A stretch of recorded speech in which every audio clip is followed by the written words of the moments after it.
Hey, this is Paul Wilson. And Chris Emke. You're listening to the Diesel Performance Podcast. Today we have another great story that was put together by one of our producers, Justin Tyson. He's going to read that story to us, and then Chris and I are going to talk about the do's and don'ts from Exergy Performance from that. Yeah.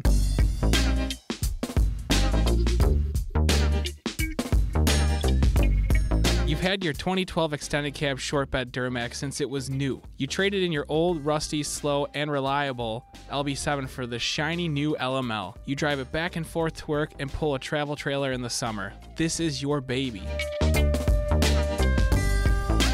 One morning on your way to work, you notice a dash light after you merged onto the highway.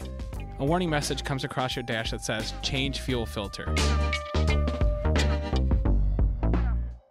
Your heart starts to race and your blood pressure rises. You just changed the fuel filter last weekend. It's a brand new filter. How could it already need to be changed?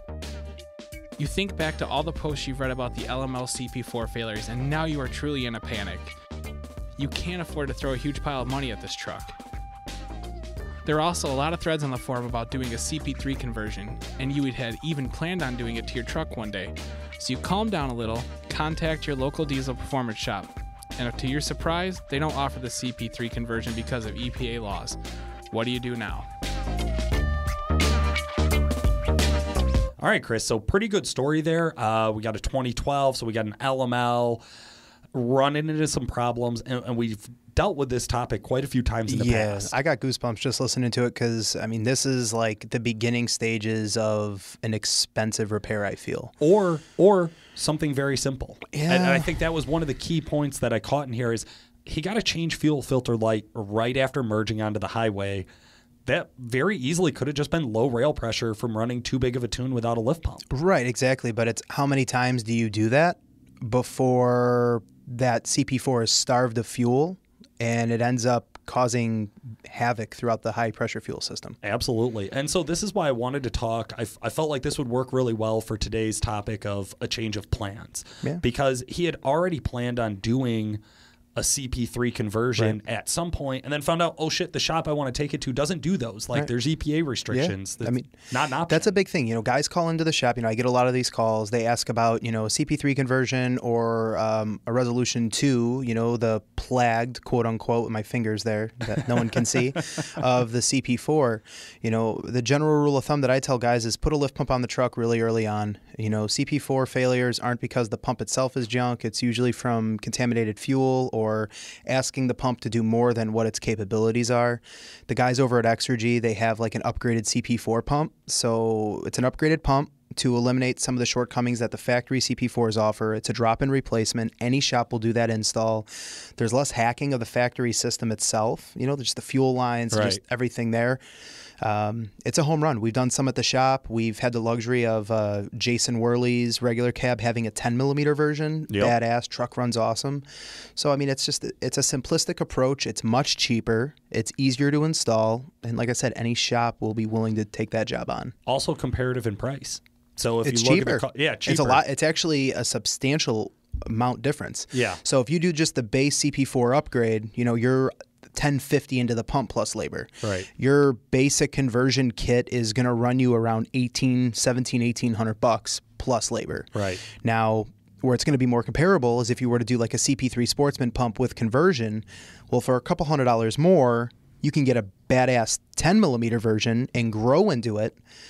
And I think for the added cost of labor and whatnot, now you're really comparable in price. So you're getting a pump that can support more of a capacity, installed for roughly the same price. So I will agree with you in that aspect. But parts a itself 10mm is still CP4. cheaper. So if you're going to upgrade, like if you're doing it for power, because some guys do it for power, the 10mm CP4 is a totally solid option. It's completely viable to go into that world.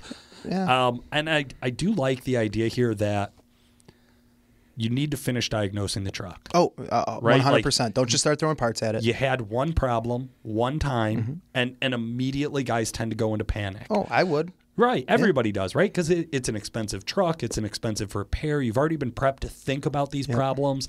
It's really, really easy to fall into this trap of, okay, now my plan is throw parts at it. But you got to finish diagnosing this before you start putting money into it. Have you ever Googled LML change fuel filter? No. Like fuel, it's, dude, all horror stories. Like reading the first page of a Google web search, it's going to make you feel like everyone's had this problem. And I tell guys, like, that's a small percentage of how many LMLs are out there. Like you have to think about this. But nonetheless, finish doing your diagnostics, move in, think of different options that you have. There are options, though. That's the big thing. That's right, yeah. Come up with a good plan, and then when that plan goes to shit, change it and find another good plan. That's the best you can do with these, right? I like it.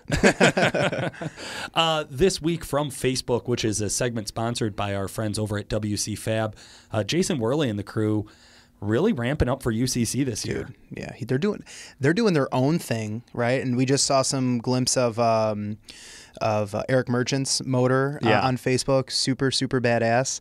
But then they're doing all the stuff for us too. Right.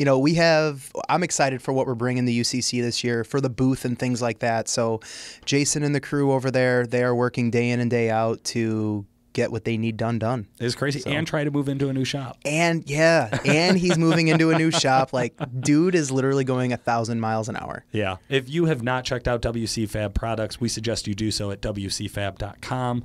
That's Wehrli Customs Fabrication. Great guys, great products. I think you'll be really happy there. However, this week we did get a message from Marcus Marr. My dog. Chris, you know this guy. My dog, yeah. We're Facebook official, man. Oh, I dig it. Marcus says, "Hey, gents. I have a 2006 Sierra 2500 LBZ. Recently, it started having problems related to the turbo vanes, and the truck is throwing a P003A DTC. When the engine is cold, the vanes will not sweep after startup, and they will remain around 70% according to my CTS. After the engine is warmed up a bit, the vanes are constantly cycling open-closed when I'm not on the throttle at all. I've pulled the VPS, that's vane position sensor, out and moved it by hand while watching my CTS, and it's reading accurately as far as I'm concerned. I'm not sure where to go from here, and I really don't want to pull my turbo for cleaning unless I absolutely have to. What should I do for troubleshooting at this point?" How would you handle that, Paul? Chris, I've actually already replied to Marcus. So I told him, number one, this to me sounds like carbon buildup. Yeah. When the truck gets hot, it frees everything up. The carbon loosens up a little bit. The vanes are able to move accurately. When it's cold, the carbon's froze up, a little bit tighter tolerances. The vanes are probably getting stuck, and that's why they're constantly sweeping. Never has a chance to learn them. Turbocharger, truck's probably got some miles on it. Turbocharger's probably... The system has recycled some oil over those miles. Yep. So the oil consistency with the diesel soot build-up, very common, especially with a truck 150, 200,000 miles, and even the low mileage trucks where the trucks sit for long periods of time. Like, that's right. Guys call in, they're like, "Oh, I got this score on a 50,000 mile truck." I'm like, "You're in for a rude awakening, my friend. You really are." So, with this, as far as troubleshooting from here, there's really not too much. Once you've verified your vane position sensor is good and your solenoid's not broken, so there's a little plug on the driver side. Now I'm sitting here trying to think about it. Yeah, driver side of the turbo. You will see a little plug. We're gonna get critiqued either way. Who gives a shit? There's a plug on the turbocharger. Get over it, guys. Right. You're gonna need a snap ring removal. Pop the snap ring out. Put in, I want to say it's an 8mm machine thread. Dude, stop even pretending like you know. We're not techs. I've actually had to read it for like 100 times for some troubleshooting products we're putting together. Well, you know more than me. Pull the plug out, and you can actually move the vanes with a hand pick back, or I'm sorry, move the actuator with a hand pick back and forth. If that does not move freely, you're fucked. It's time for a turbo. You are fucked, I'm sorry, that's what it is, right? It's vane position sensor, solenoid, done. Well, the thing that stinks is like you pull the turbocharger off for vane cleaning, right? Like, I would never do that. No. The turbocharger's got miles on it. You're going through all that time. I don't care if I'm doing it myself. I'm not putting that son of a bitch back on. 9 out of 10 times when guys do that, 10,000 miles down the road, they have the same issue. Now you're doing double work. Don't do double work. Or a worse issue. Yeah. I mean, that's what I worry about is somebody like making a simple mistake because it's not something they do regularly and it has detrimental outcomes. I've had guys like, "I don't know how to put this back together." I'm like, "I don't know what to tell you." But sounds like a ship it situation. Just ship it in. Yeah, pretty much. Awesome. Industry news, Chris. Dude, vamping up. It's coming up quick. Diesel Power Magazine, they have released their voting for Diesel Power Challenge 2018. We're going to go through the Dodges. There are 17 Dodges this year for voting. Right. Crazy. Diesel Power Challenge. Diesel Power Challenge. from Diesel Power Magazine, 2018. Is ramping up to be huge because the field of what you could select from was awesome. Now, for those of you who aren't familiar, voting's really simple. They publish a magazine here in April. You can look through it and see all, I want to say 38, 38 potential trucks that you can vote for. You can cut out one of their voting forms and mail it in. You get to pick 3 Dodges, 3 Fords, and 4 GMs and rank them top to bottom. Top to bottom. What do you want? So out of these 17 Dodges, Chris and I are going to take some turns here reading off who's in them and just a real quick snippet on what the truck is. You can't do this justice without reading the magazine. No, there's a lot of flavor. Like you have your apples and you have your oranges. There's new school, there's old school. Like I'm mildly built to overbuilt. Yeah, I mean, it's a Cummins, they're all built. So built from the factory. Yeah, pretty much. Bring what you brung, got you, bitch.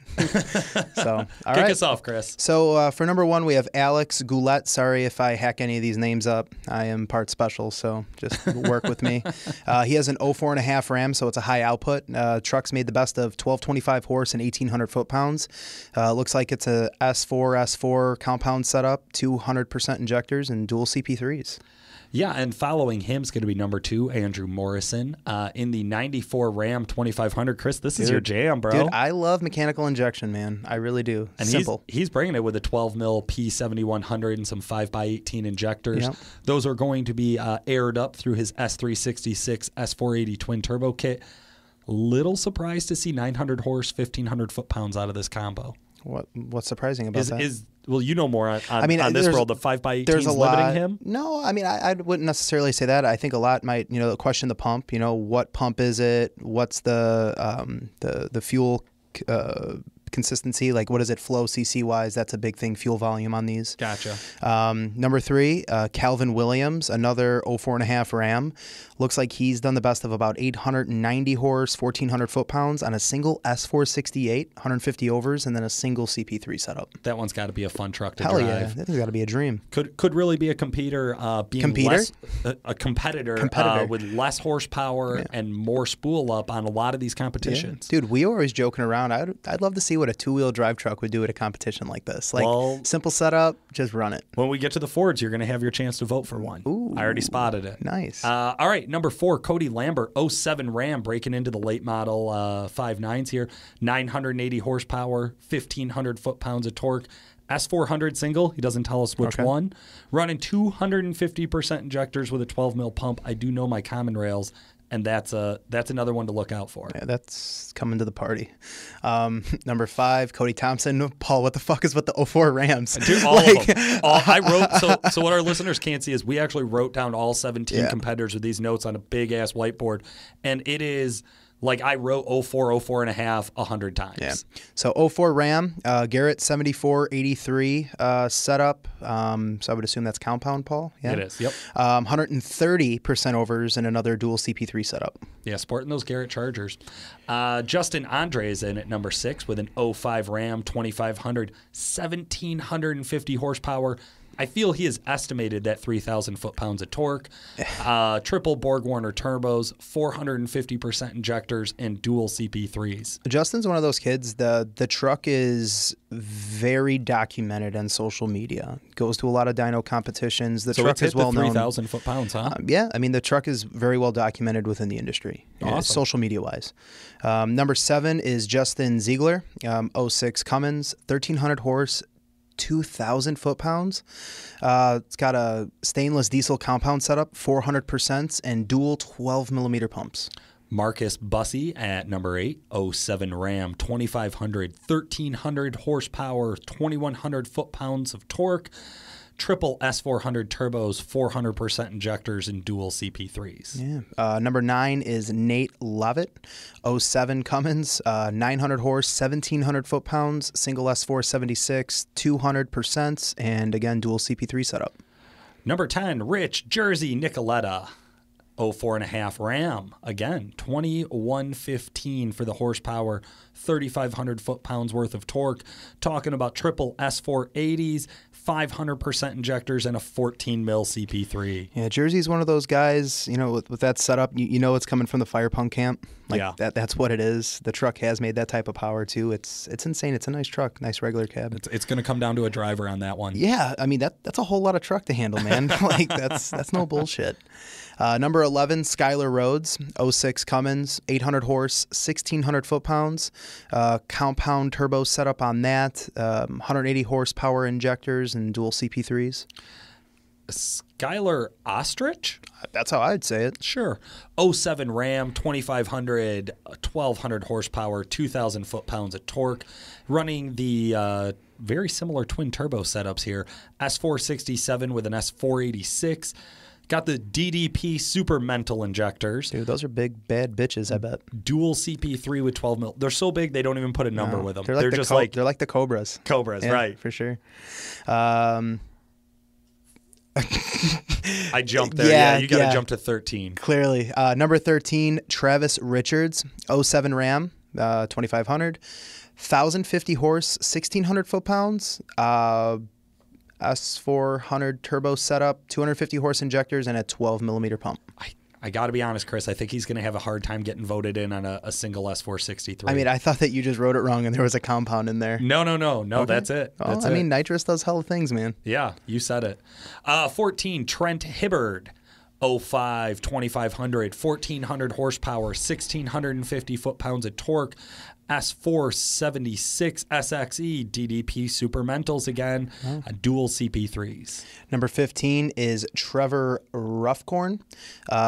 This is my shit here, just so you know. So it's a 93 W250. For the guys that don't know that reference, it's a first-gen Dodge. He is running triple turbos, basically a 480 off the manifold with 2 atmospheric 472s. 5x22 injector triple feed on a 13 millimeter pump. I would love to see this truck get entered. Now, tons of fuel, big turbo setup, old mechanical truck at high altitude would be questionable, but nonetheless, that would be the type of truck I would like to see go against some of these common rail setups. Yeah, for sure. Yeah, I just there's only one this old. There's only one 93 out here. Vintage. I would not be surprised to see him make the competition. I'm fingers crossed. I'm rooting for you, Trevor. Yeah, for sure. Number 16, we got Tristan Dunlap with an 06 2,500, 1,600 horsepower, 2,300 foot-pounds of torque. Twin turbo kit with an S472, S484, 275% injectors. I'm not sure who decided there was something between 250 and 300, but there is. And a 14 millimeter pump. Love to see those out there. Yeah. And then number 17, last but not least, Andy Hardick, sorry. You're just pronouncing it so well. I'm sorry. 1,000 horse, 1,800 foot-pounds, S364, S478 kit, 150%. Now, being at a higher altitude, I would expect a truck like this to perform and drive extremely well, being that it has a smaller manifold turbo on it. Yeah. They're not running big S4 setups like some of these other guys. Again, going to a higher altitude, you want to be able to have a turbocharger that doesn't have to be too laborsome to get into motion. Yeah. So. Absolutely. Cool. Chris, who would your 3 picks off this board My be? 3 picks, so number 1, it would be Trevor Ruffcorn, just because it's a first gen. I would like to see the old mechanical truck back into the mix. Marcus Bussey, I followed that truck for years. Beautiful metallic blue, that Dodge blue, electric blue color. So I'd be curious to see, how that truck performs. Yeah, I guess, I have to throw another one into the mix here. The thing that stinks for me is I see a lot of these guys. There's some of these guys that are extremely popular, and then there's some of these other guys that are maybe not as popular on my news feed. Right, okay? Right. So I'm going to go off of someone else that, someone that I haven't really seen much of, and, maybe they'd be like Cody Thompson or like Andrew Morrison with another 12 valve in the mix. I think a truck like Jersey's truck, it's a badass truck nonetheless, but to me that's a UCC competitor truck. That's not a DPC truck. Okay. So I'm sorry if I upset anyone, but that's just a personal opinion. Yeah, that's all we're here to give, right? Okay. How about you? Cool. Yeah. I'm with you on Trevor Ruffcorn. I saw that truck. I love that truck. I just think it would be badass to see it there and see it kick some ass. And I am a Common Rail fan, just to make that clear. Man, some of my later like Common Rail stuff, like the truck and the body that I really like, they don't necessarily have the setups that I'm in love with. And when I think about this competition, I think about like who's a real pick to win. And that's where I might jump on the bandwagon with you on the Andy Hardike setup there. I really think he has a really solid truck to go out there and do well. Maybe not have the biggest numbers throughout the whole event, but like That's I one think part he of could the event, compete though, in too. all 7 events or right. whatever. As far as my third one goes, I'm just going to throw like this nasty one out there that I think is just crazy numbers. Man, I really got to say Trent Hibbard. I like the setup. I want to see it. I want to see that single go out there and compete with the twins. I don't know if it's going to do well. That SXE line's supposed to spool up super quick. Yeah, we did a truck here. Granted, we're at sea level. Somewhat of a comparable. I don't know what the super mental injectors are, but a buddy of mine, Mitch Griffin, we did a set of 150s, dual CP3s, and a 476 SXE. Not even leaning on the truck, stock bottom end. The truck made just shy of 1,100 horse. Yeah, like it drives well on the street. So, granted, altitude plays a big role, but I'd be curious to see how that performs as well. Sure. Cool. Awesome. And then, guys, on our next episode, we're going to roll out the Power Strokes, and then the episode after that, we'll cover the GM. So keep tuned. Of course, we're really excited for UCC because we're actually going to announce who gets picked with KJ. Yeah, that's a big thing. When you figure that out with KJ going back and forth, and it's like, for myself, thinking back, 10 years of magazines, 10 years of research, 10 years of being in diesel trucks, to now reading DPC, competitors, the contests, just always going online, looking it up, to now like being part of it. Yeah. Like, it's kind of surreal. It's a really cool feeling. It is. We're very honored to be a part of it. Big shout out to Diesel Power Magazine. We definitely appreciated the invite. We're excited, man. We're ramping up. And speaking of ramping up, 68 RFE complaints from the Diesel Insights episode from Calibrated Power really ramped up some feelings. Yeah. And when I say ramped up feelings, some good, some bad. Yeah. It was a great video, Chris, and I think we talked about it a little bit probably right when it was first announced or right when it was first published. I wanted to loop back to it just because there's so many great questions and so many great topics covered in about an 8-minute video. Yeah. So you can find it on the YouTube channels for Calibrated Power and Duramax Tuner or on the Facebook page, again, for either brand. But Nick really got a chance to get in and talk about those clunky and jerky feelings from the 68 RFE. Yeah. And that was such a big one for guys to like hear a tuner talk about it and then also talk about how to fix it. Yeah, I've been a part of this from day one, right? When it came to the 4th gen support, 68 support, now that they have the Transcals back into the powertrain control module from 10 and up.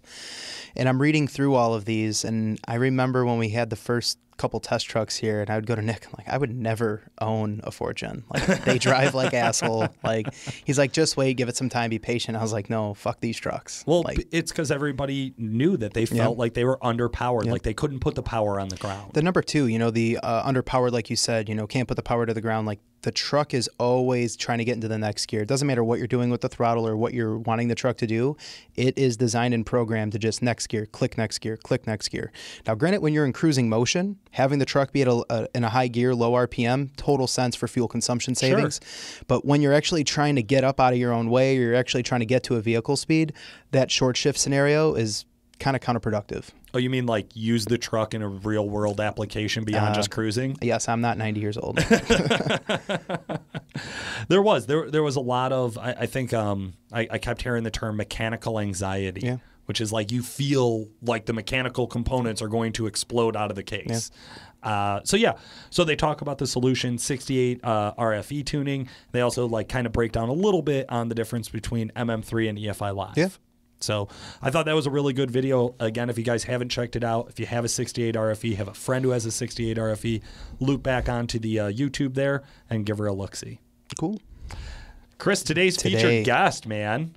We've been talking, just before we bring him on, we've been talking quite a bit about how many drag racers are at the UCC this year. Yeah, as we're doing all these interviews, guys, me and Paul, we do the background, right? We get some information on the guy, and when we start to do these interviews, the one thing that comes to mind is, oh yeah, I've done a bunch of dynos. Yeah, I've done a bunch of drag racing. Those are my roots. You ever sled pull? Fuck no. How many guys have we interviewed just this year that said they've never hooked to a sled before, or one time, and they're just oblivious. Now, this guy that we have on today is the complete opposite. Right. The complete opposite. So I'm excited to see how he does UCC 2018, just because I feel he's bringing a different skill set to the table. Absolutely. Without any further ado, let's bring Tony Burkhardt, the master of the hookers, on the phone here. Tony, how the hell are you?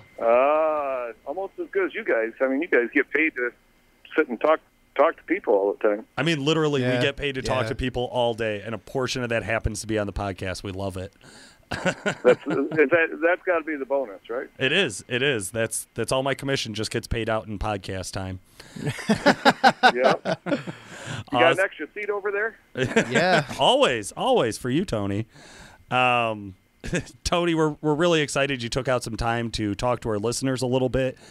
We start everybody off with just having you tell us a little bit about your background in diesel performance.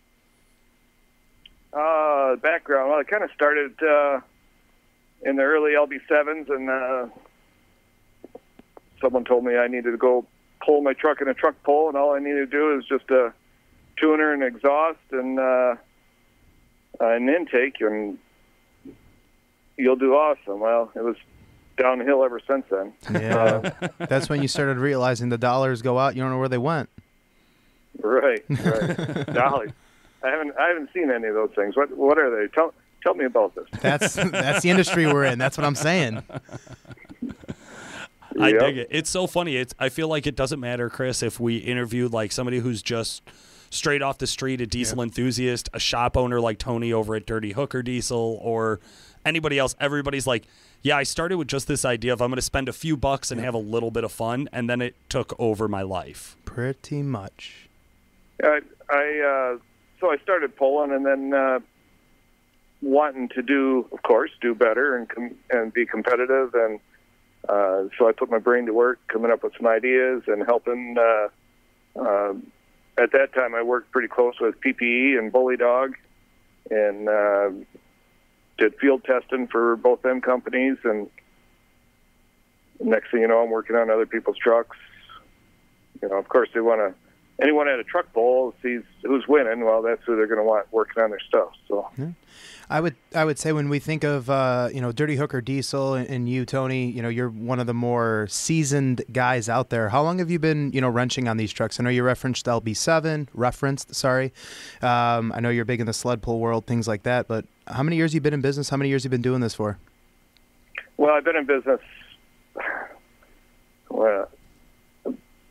Legit business. I started in 2000, worked out of my garage for some years, and started in the diesels, in 02. Moved up to from the garage to it's a donut shop right now, a 2,000 square foot facility, and they turned it into a donut shop. Oh, wow. After I moved out. Okay. And then I'm into a little bigger building, a 22,000 square foot building. Just a little bit. Yeah, just a little bit. So, I mean, you've been around these things. I mean, just doing the math here, 16 years. 16 years you've been wrenching on Duramaxes. Yes. Okay. Yep. Well, you're ahead of me. I love it. Don't know enough about them. Neither do I. So you've been around the sport for a really long time, real heavy in the sled pull world. I'd be really hard to find any sled pullers who don't either have DHD parts on their truck or at least know of DHD and considered them at some time. But this is your first year doing Ultimate Callout Challenge as a competitor. Is that correct? Yeah. I'd gotten a few screwy phone calls just a couple months ago begging me to come play with the big dogs, and I'm like, who put you up to this? And the crew at UCC said there was a lot of the competitors were, when they asked competitors who else should be here, and they mentioned me, and it felt like I was backed in the corner a little bit. And I'm like, oh, okay, I'm dumb enough. I'll come play. So. You got called out for the call out challenge. I love it. We're gonna touch on this a little bit later in the interview, but one of the things that's unique about your dynamic is a lot of the guys that we've interviewed, a lot of the guys that we've seen compete over the last couple years, really big in the dyno circuit out in the east, northeast, or they're really big drag racers, and you come with a different route. You know, you come from a sled pulling background. So, I mean, it's interesting to see how that shakes up coming from someone who's an expert in a completely different arena, you know? Do you feel like that gives you an advantage? There's good and bad. You know, not a whole lot of, you know, I played around drag racing a little bit, not a lot. You know, I never built a truck just for drag racing. I'd always take my pulling trucks out there and drag race, so that's nothing competitive. And then dyno, you know, I kind of cringed. My last experience in a dyno competition, I shouldn't say last, but 2007 was a diesel power challenge, and well, she got a little bit too much nitrous, and we blew the charger off the truck and eliminated ourselves. So, you know, and I've never messed with that stuff ever since then. I mean, I teach my kids to stay away from drugs. I mean, there's nothing good about it. So here we are, you know, hoping we can get maybe an 800 horsepower shot of nitrous on a dyno. So, whew, Jesus. Now, as a truck pulling aspect of the whole event, yes, I probably have more experience than some of the pullers, but I'm also coming at it with a kind of a whole different truck that's not what I normally do for truck pulling. So chassis setup and tires and motor, and it's all definitely new. So yeah, well, I wanted to talk a little bit about the story of your truck because it actually has a pretty unique background. Can you tell our listeners a little bit about how this truck came to you and how it's gone from when you first saw it to where it is now? Yeah, quite a few years ago, I did some work to it for Dan Hoffman, and for him, put a cage in it, and he went out playing with it. Dan lives quite a ways away from me, and he found someone closer to work on it, and that's when they upgraded to triples on the truck. You know, they wanted to go faster. Come out to you guys and spun the rollers. I think they had 1,600 horse on fuel only. Yep, the wood hauler. Yep, the wood hauler. Had some tranny slippage on the dyno, so, you know, I don't know where it would have went or what you would have had more in it.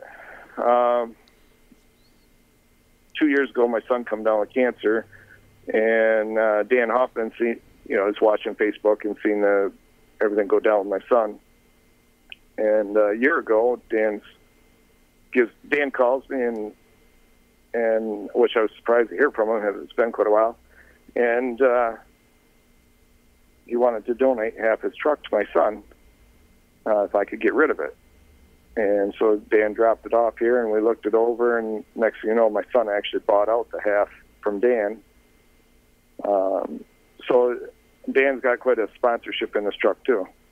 That's awesome, man. We totally tore it right down to absolute nothing, and I got about 10% of the way of putting it back together. They said we have another 4 months, right, to UCC? Yeah, I think 4 months, 3 weeks, whatever. They changed the date. Yeah. This episode's actually going to publish like maybe a week, maybe 2 weeks before UCC, so people will be hearing this and like looking at their calendars frantically of like, wait a minute, when are my tickets good for? Yep. Yeah. Can't wait for UCC 2019. Same as us. Oh, wait, I'm supposed to compete this year. Oh, whoops. Yeah. So the truck, I would assume your background, it's a Duramax-based power plant. This is a white 06 regular cab for our listeners who don't know about Rooster Juice, or the wood hauler, as we like to call it. truck literally came to our shop with wooden bed rails, right? And then his like gas cap or whatever had Rooster Juice on it. Like, it was the coolest thing. Dan, such a great guy, good character too. Triple S475s. Yep. It was just a big gnarly fuel. truck. Yeah, 1600 horse on the rollers. Now, Tony, we were talking about this a little bit before. When you first set this truck up for Dan Hoffman, you just had a single turbo on it, built trans, stock fuel, right? Well, we had a little bigger injectors in it, but yeah, there was a single charger, and he was in the tens with it. Okay. So he definitely had a need for speed right off the bat, but then it was some years before it came back to you. Now, you say you stripped it down all the way down to the chassis, or just stripped out the roll cage, or just pulled the turbos off? No, we ended up took the box and cab off, started over with a totally different roll cage and cab and some skins. Front fenders and grill and that are original. So if you can recognize that. We went through the motor. I had the motor all together here 2 weeks ago. Put it on the dyno. And the 17 years or 18 years that my buddy's been dynoing, never had a catastrophic failure on the dyno, but we happened to bring one to the scene last week. So the video went live, and my phone just started blowing up. Oh, did you see the DHD video? I'm like, what are you talking about? They're like, go on Facebook and go look it up. I was like, holy shit. It was wild. So, yeah, well, when you watch the videos, I kind of want to compare it to LeBon's. I even posted on LeBon's page. You know, I'm trying to be like the best and you know, really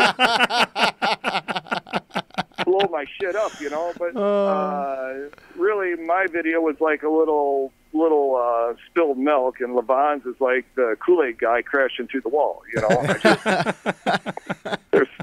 there's no comparison. You can't top that. Where the fuck is the Duramax community when those videos go viral? Dude, like, what the hell? It's been a rough year, man, if you really think about it. So power-driven diesel blew up their engine dyno testing. Levon blew up his engine dyno testing. Tony blew up his engine dyno testing. We blew up our engine last year. Hopefully it's together this year for the show. Dyno testing. But yeah, it is this really dangerous idea of like, you have to know what your engine's capable of before you put it in the truck, or at least before you show up to the show. And yet there's always that chance of just finding that out, you're going to push it too far. Yep. Well, I'm kind of a layman. You know, what I've learned from this, just as you spoke about all these guys with engine failures on the dyno, is fuck the dyno. I'm not going to be, right? Wouldn't that be the lesson? I mean, yeah, that's it. No more testing. If it's going to blow up, let it blow up at the track. Yeah. At least you're there, right. You know? No, it's glad it happened on the dyno. Say someone getting hurt, the truck into the wall or something stupid. So, sure. Yeah, sure. But, you know, that kind of hurts the reserves a little bit. So, as Mark texted me and said that at Danville there, we had in the dyno at Danville, and he texted me and said not so good.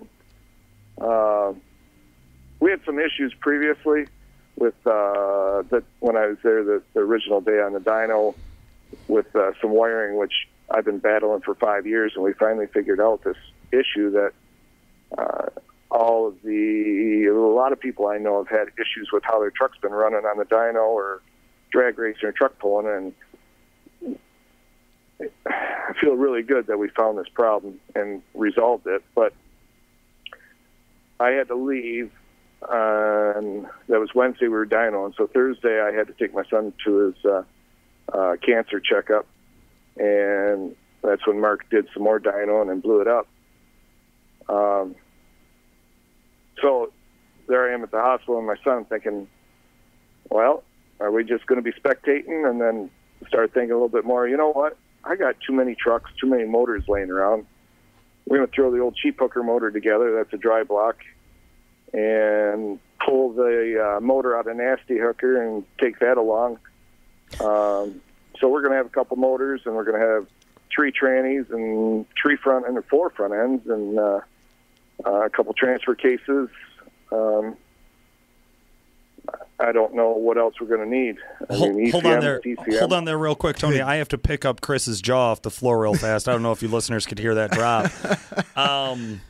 Just to back up, because you just very nonchalantly said you were just going to tear out a couple of built motors out of your well-known sled pull trucks, Dirty Hooker, and then the cheap hooker and the nasty hooker. Nasty hooker, thank you. So you're just going to rip those engines out. That sounds like Paul's Saturday night. The cheap one, maybe. Yeah, for sure. So you're just going to rip those engines out. Now, those engines are not necessarily designed or set up for strictly UCC. So what went into those engine builds? Were those very different than what blew up on Danville's dyno?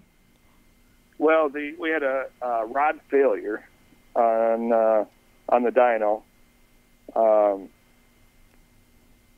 Kind of premature, but there's a few years on there. I mean, we really should have been over 2,000 horse to have that rod fail, but cylinder pressures were all in check. We had low timing. We weren't, we had low pulse width. Everything was good. It was healthy, and just decided to exit left stage. So I have the old cheap hooker motor, which is aluminum rod motor, dry block. I quit using that a couple of years ago, and I'm like, them aluminum rods will take it. Hell yeah. So we'll go there, drag race and dyno with the dry block. Mike Moore, which is going to be driving it for the drag race, he was in today to check out the seat and steering wheel and talk about a few things, and he was just tickled to death that he was going to drag race with a dry block. He says that's going to make him feel a whole lot better, that he's not going to end up in the wall with from antifreeze. So, right.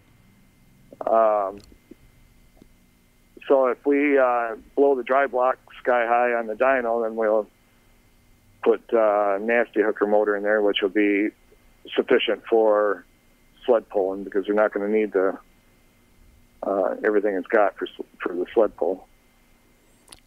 That's a really interesting strategy. So a dry block on the track definitely means a little bit more safety for the driver, but isn't it also going to mean that you potentially are going to get less passes out of the day because it's not going to cool off as quickly?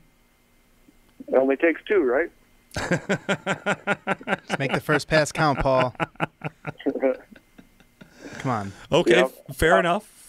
As long as he hits it right out of the gate and hits it on that first pass or on the second, if you need to back it up, you're pretty much set. So then Friday, you're looking for a pretty easy day, is what you're saying. I'd like to get some hits off at a local drag strip here. Try a few 60-footers and to make sure we get the chassis set up, hoping that we get it close. This is really hard building a truck in 2 months. Oh, yeah. And no testing time. You got the veterans that have had years and years of testing on drag strip and dyno, and so we'd like to just get through this year and compete in all 3 events. Competing in all 3 events is what we need to do, and then how we fare out from there is what the score will tell us. So we're coming prepared to make sure we can do all 3 events.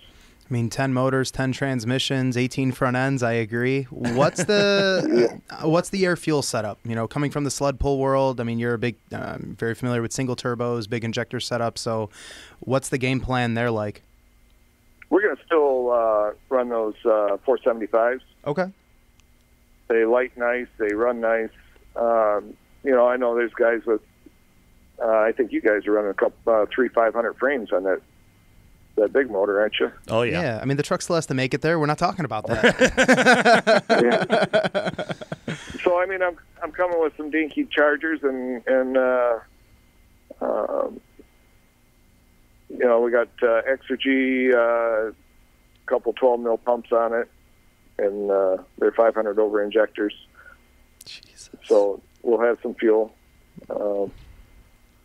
Paul's eyes just look like the emoji from an iPhone. I love all the UCC competitors this year who have either said 500% or more, or like, yeah, I don't know, they're really big. I don't know how big. Like the only two answers we've gotten is like a ridiculous percent over number, or they're literally so large I don't know what to call them. We've done some dyno testing, and I didn't get a chance to actually work with these chargers, but we've done dyno testing with the cheap hooker motor with larger injectors, and surprisingly, we lost power with the bigger injector. So, you know, the 500s, right now with what I got going on, the 500s work awesome. You know, so until we can get some spare time, right now there's just no spare time. Yeah, I was actually going to ask if anybody has actually maxed out a set of 500s. You said you've lost a little bit of power in like single turbo testing and things like that. You think it's just getting too rich? You just got too much fuel in the mixture? It's really strange. Again, just like you said, that was a single charger. Maybe it was just needing some more air, but you run into some dynamics with injector tip size and atomization and pressure drop, and you know, there's just a lot of factors. Yeah, no, there's definitely a lot to go in it to make power. You know, you take a smaller truck, and you know, and I was thinking a big injector, and you find out that when we did dyno testing, we dynoed, I remember it was 3-4 different sets of injectors, and it was a little bit smaller injector than what I thought would make the most power. So, interesting. Big isn't always the answer. But yeah. Well, I have to say that because I got the little 475 chargers. You know, the guys with but all there's the 500s. You know, I got to say, yeah.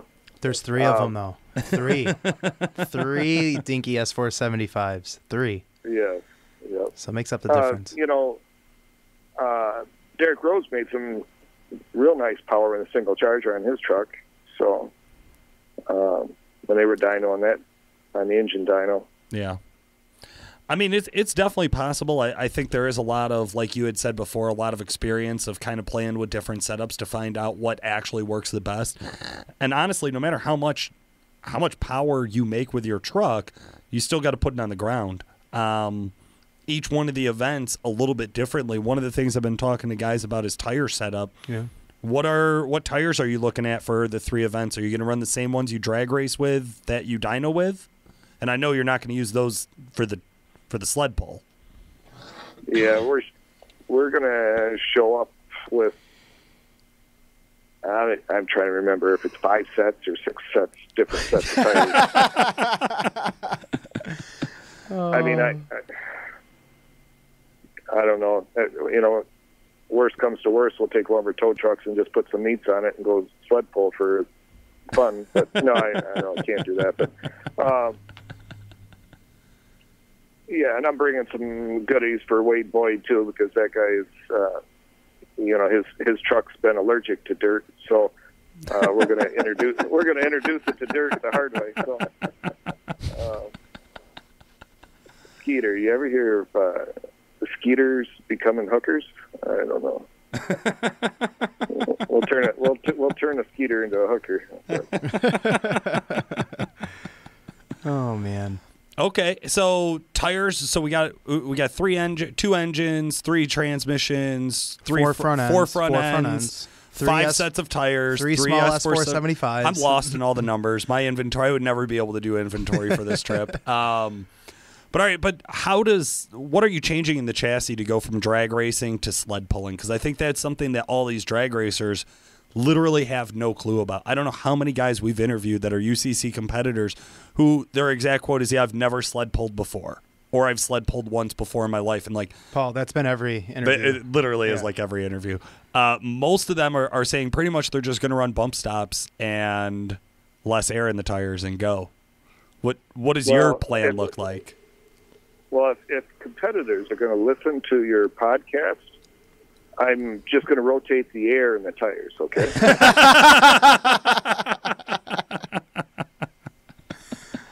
Strategy complete. Maybe I might grease the U-joint, maybe. Maybe. I'm thinking that's a debate. But, yeah, we're going to have tires, and I'm guessing there's probably not enough time for these guys, but you're going to see a total. Well, you've seen it before with Wagler's truck, transform the rear end. Right. We're going to have a little bit of a transformation of the rear end of the truck.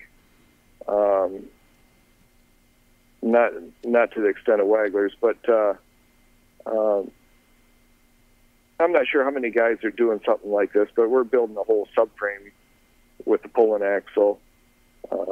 Again, we're doing all this stuff in a 2-month time frame, so I didn't really get the axle I'd love to have in there, but I think this axle will hold up for at least 2 hooks. How does your crew feel about having to do swaps like this, engine swaps, subframe swaps, all of this at the track? I mean, there's no leaving the track to go to a lift this year. They're stuck in the pits doing this. Well, do I have to tell you all my secrets now? You don't have to, but again, this won't air until a week, maybe 2 weeks before the show. I mean, I just want to point out, like, this is like seasoned vet Midwest fucking pulling we're talking about right here. Like, this is where we come from, and everywhere else they don't do this. No, they have no idea. So, if anything, they're going to utilize your knowledge now for next year. So next year you have something to worry about if you compete again. If you make the top 10 and you're invited back. Dude, why you got to do that? He's going to. So, okay, you guys ever read between the lines on rules at all? Yeah, once in a while. I don't read. Yeah, well, I like Braille when it comes to my girlfriend. So,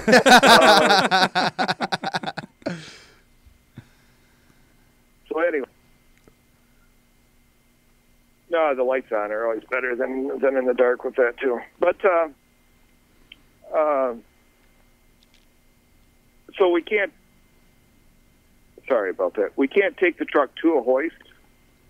So I'm going to bring the hoist to the truck. That is awesome.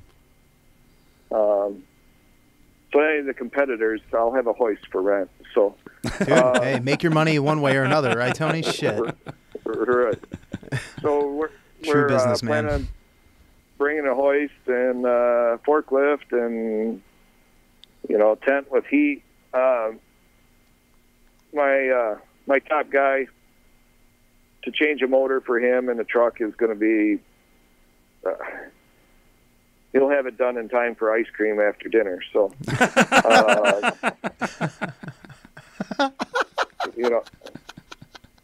I'm really not too worried. This will be a lot easier, simpler. I mean, everything we're doing is going to be. It'll come out fairly quick, come out fairly easy. So, I am so excited to see this year's UCC. There's so many guys who have now taken a look at what's happened over those first 2 years and really started to dial in to see, like, how do we maximize our opportunities, right? Yeah. Like, where can we make that just little bit of competitive advantage to make a difference at the end? Because at the end of the day, first is great, but you got to hit that top 10 so you guarantee a seat for next year, you know? You had already kind of mentioned some of your strategies for being able to stay there for all 3 events. I love the idea of although you may not call it a total transformation, to us it sounds like a total transformation. Most other guys are, like I said, swapping tires and putting in bump stops and calling it a day. So I'm really excited to see that.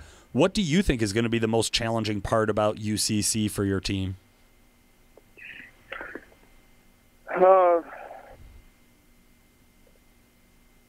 For one, drag racing, making sure that we can get a good hole shot and the trans hold up, and that's a couple things. I'm not shaking too bad about the motor to handle the drag race, no problem. That motor's made 1,800 horse before the first season with no issues. So, drag racing is going to be between 14 and 1,800 horsepower. The dyno, well, I'm not sure if the block will live through a dyno or not. We hope so. I hope we can make a couple passes. I mean, last year, they were in it. I didn't time it, but it seemed about 2 seconds on a full load. So if we can hit 2 bursts like that and survive, that'd be awesome. But and then the truck pulling, the sled pull is going to be a little bit on the fact that we're using a shorter wheelbase, and those really normally don't handle so nice truck pulling, or sled pulling. So I mean, I have concerns in all 3 areas, but I guess if you don't have any, you might be a tad bit cocky or something. But we'll just do the best we can. Well said. I dig it. Cool. Any other competitors out there you think are going to make a big splash this year? Anybody flying under the radar that you think is actually gonna make a big debut at UCC? Dude, I haven't had time to take a shit, let alone investigate what other guys are doing. Well, on that note, I don't think there's anything else I can ask Tony. We know how insanely busy you are trying to take a year project and smash it into 8 weeks And take your shit. and take a shit. So we'll let you get to it. You did. Well, you did miss on one topic. Oh, please. What did we miss? The name of the hooker. Oh my God! That was an ignorance on your end, Paul. You're here too. What the fuck? Which hooker is this? So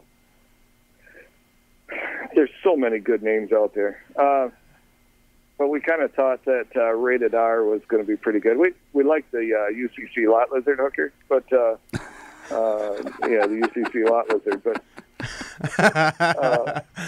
What was that girl's name from Shides a few years ago? I'm sorry. The bottle girl or whatever?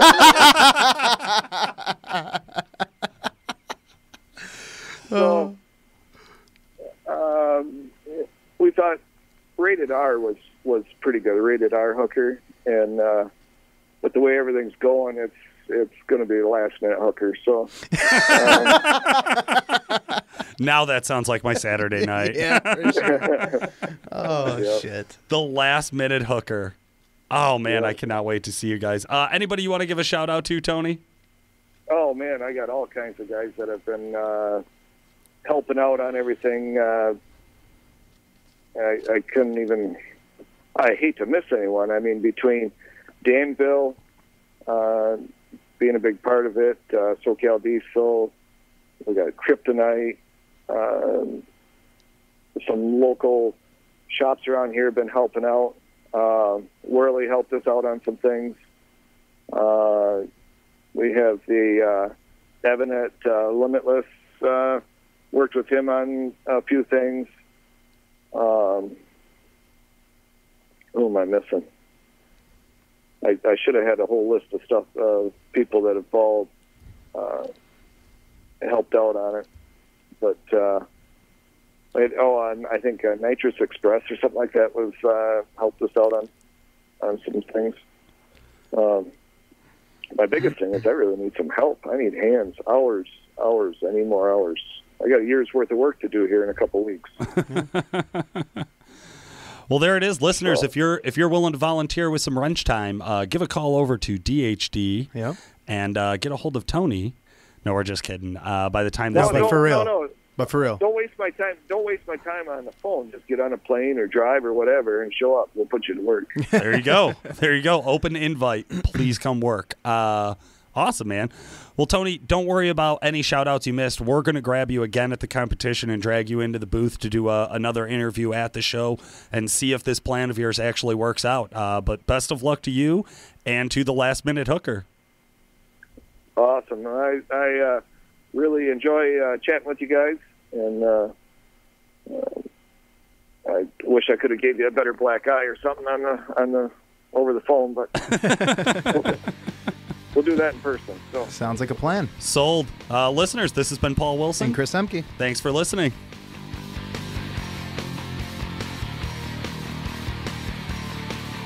The Diesel Performance Podcast is brought to you by Calibrated Power Solutions, home of DuramaxTuner.com.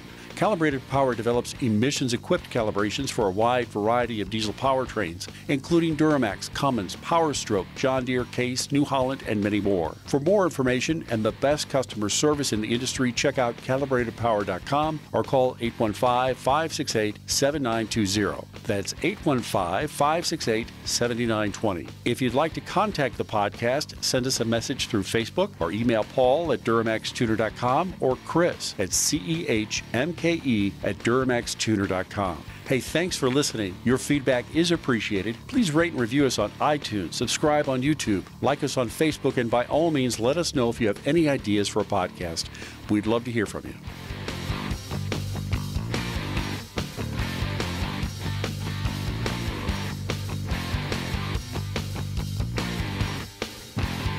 Like you have your apples and you have your oranges. There's new school, there's old school. Like I'm looking Mildly built to overbuilt. Yeah, I mean it's a Cummins, they're all built. So Built from the factory. yeah, pretty much. Bring what you brung, got you, bitch.